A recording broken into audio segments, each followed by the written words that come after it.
Kabuliwala by Rabindranath Tagore. Translated by Mohammed A. Khayyam.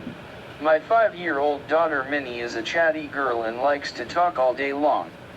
It took her about a year after being born to acquire the talent for language, and since then she has not wasted a single wakeful moment of her life remaining silent.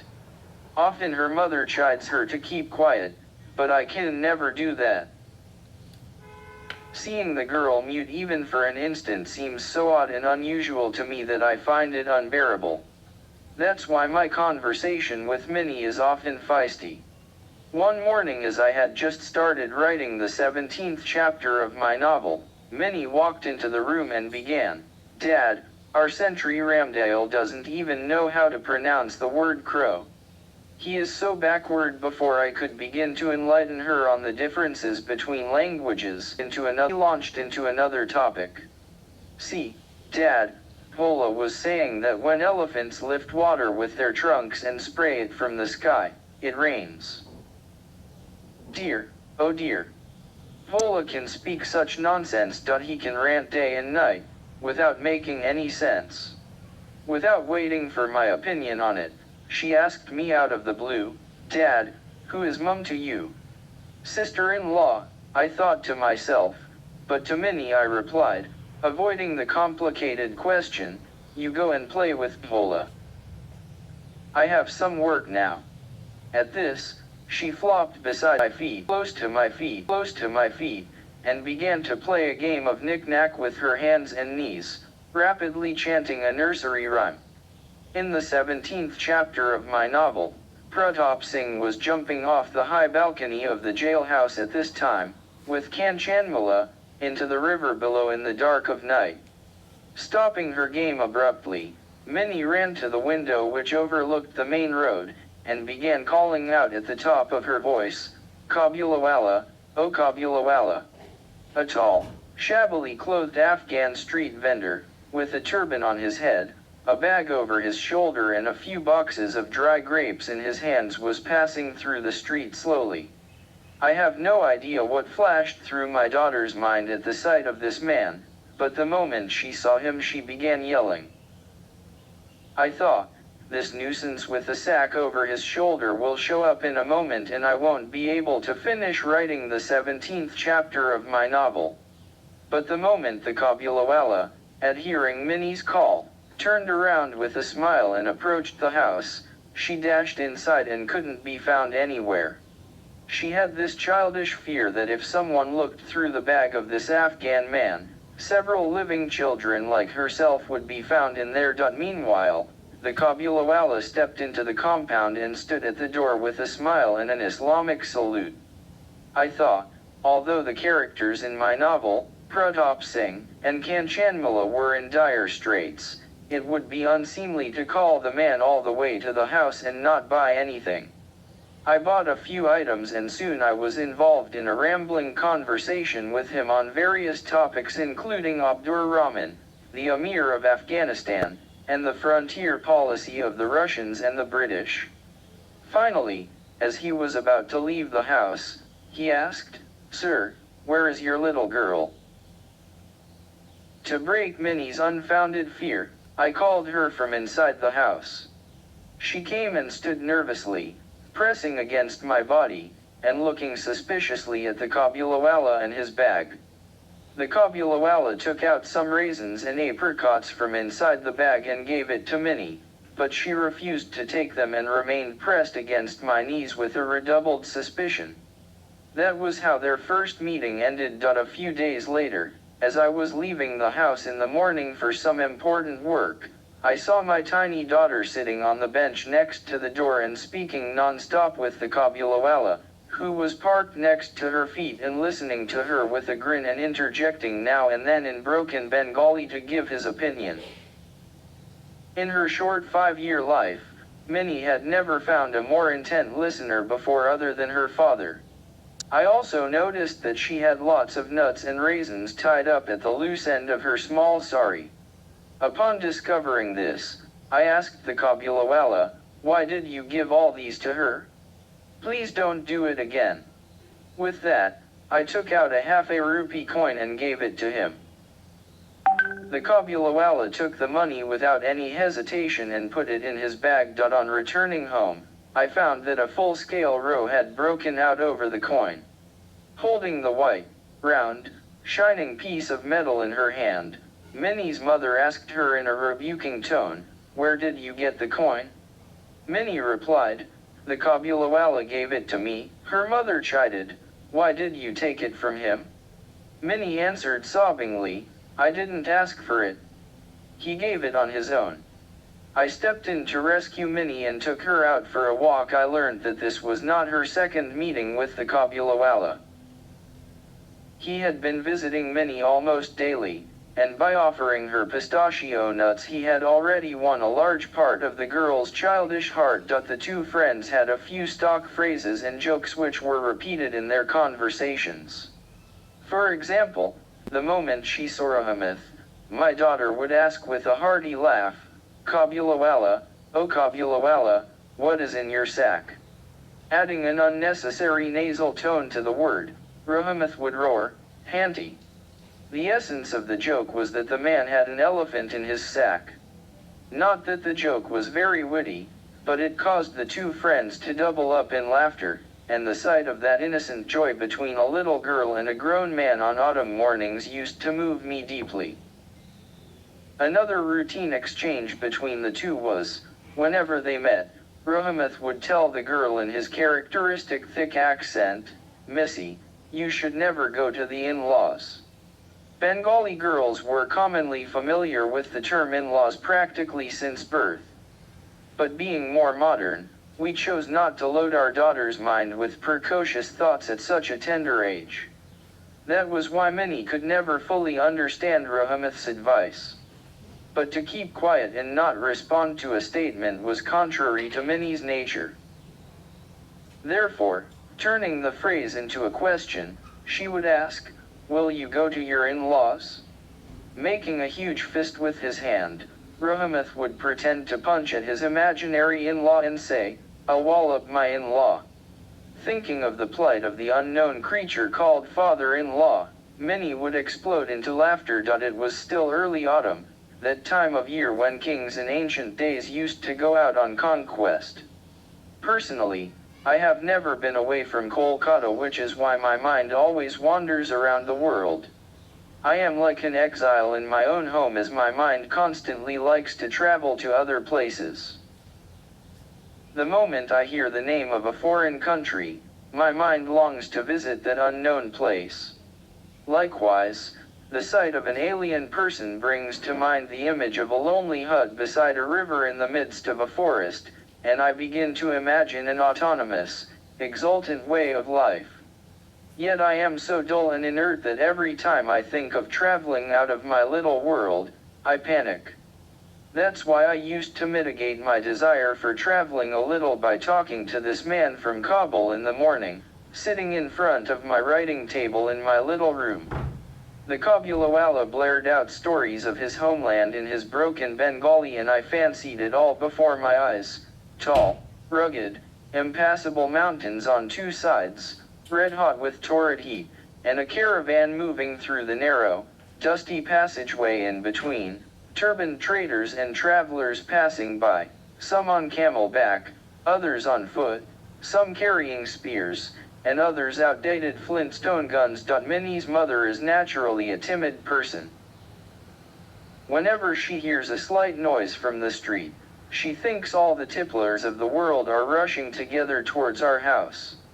After living for so many years in this world, though not many, she has still not been able to temper her fear that the world is full of all kinds of horrors: thieves, robbers, drunkards, snakes, tigers, malaria, cockroaches, and European soldiers. She was not free of suspicion about the Kabuliwala, Rahamath, and nagged me to keep a watchful eye on him. Whenever I sought to make light of her suspicions, she asked me a few pointed questions. Are there no such instances of child abduction? Isn't slave trade still in practice in Afghanistan?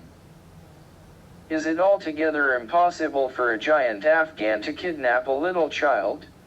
I had to agree that those were not impossible, but were improbable. However, Not everyone has the same capacity for trust, so my wife remained suspicious of the man. But I couldn't stop Rahamath from visiting the house either because he had done nothing wrong. Every year, in January or February, Rahamath would go back to his home country to visit his family. A money lender, he was unusually busy during this period collecting dues from his clients before the trip. He had to rush from house to house to raise the collectibles, and yet he found time to visit Minnie. It appeared as if the two were involved in a mischievous plot. The day he couldn't come in the morning, he came in the evening.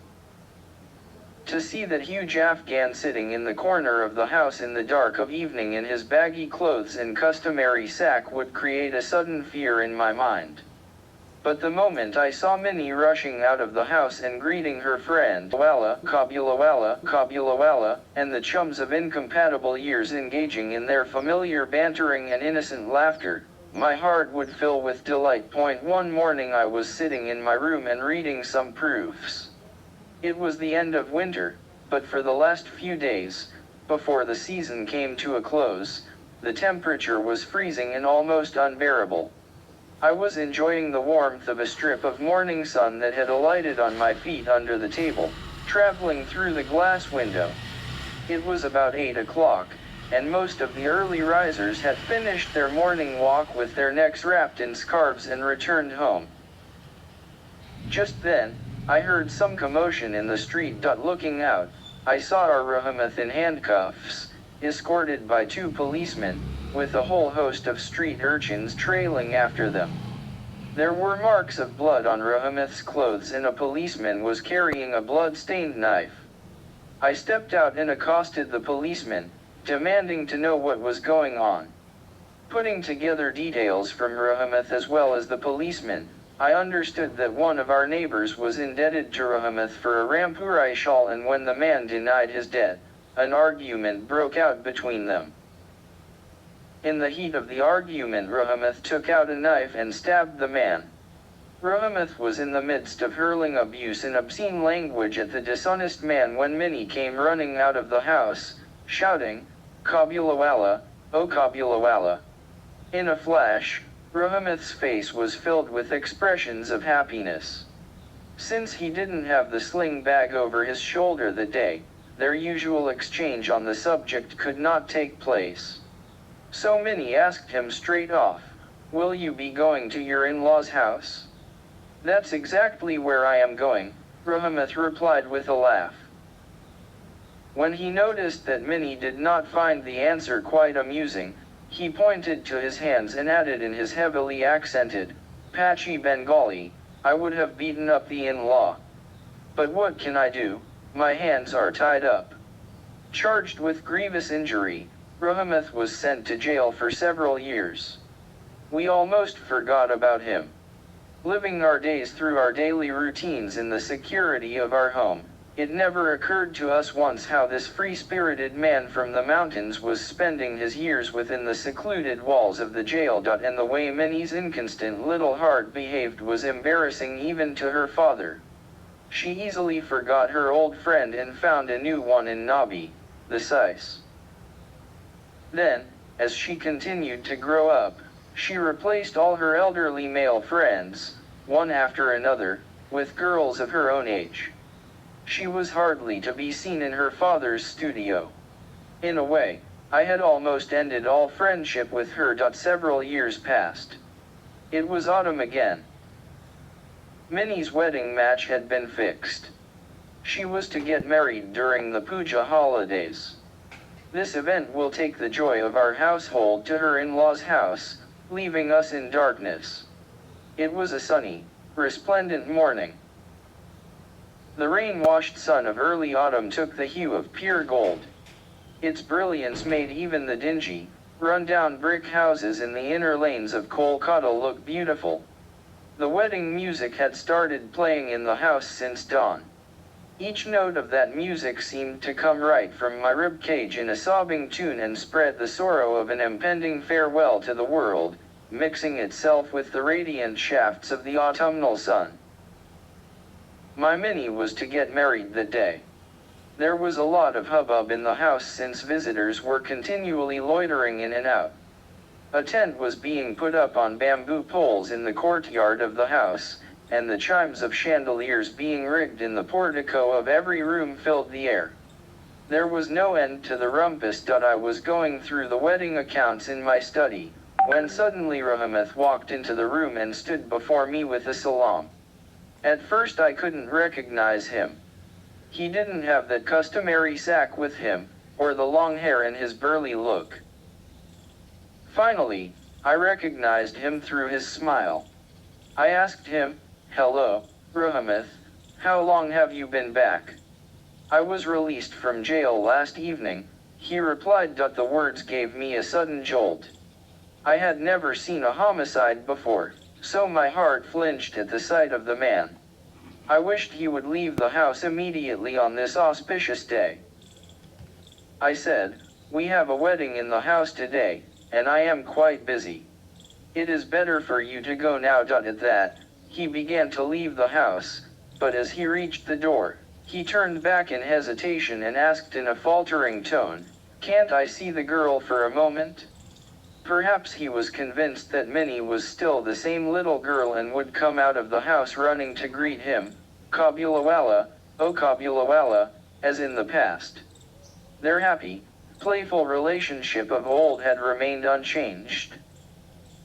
Remembering their past friendship, he had even brought a box of grapes and a few raisins wrapped in a packet, which he must have borrowed from some Afghan friend because his own customary sack was not there with him. I said once again, "There is a festivity in the house today. It won't be possible to see anyone at this time." He looked a little hurt by the statement and stood stupefied for a time, gazing at me with a fixed look. Then he walked out of the room abruptly with a simple bye.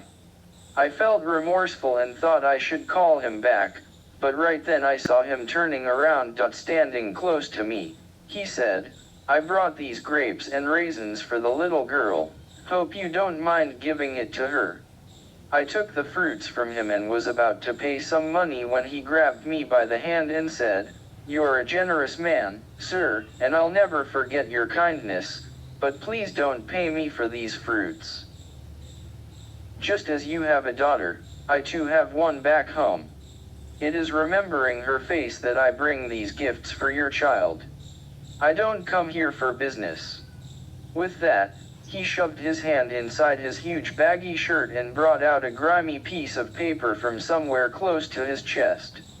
Unfolding it very carefully, he laid the paper open on the table. I could see the impression of a very small hand on it, not a photograph, not a painting, but the trace of a tiny hand created with burnt charcoal daubed on the palm.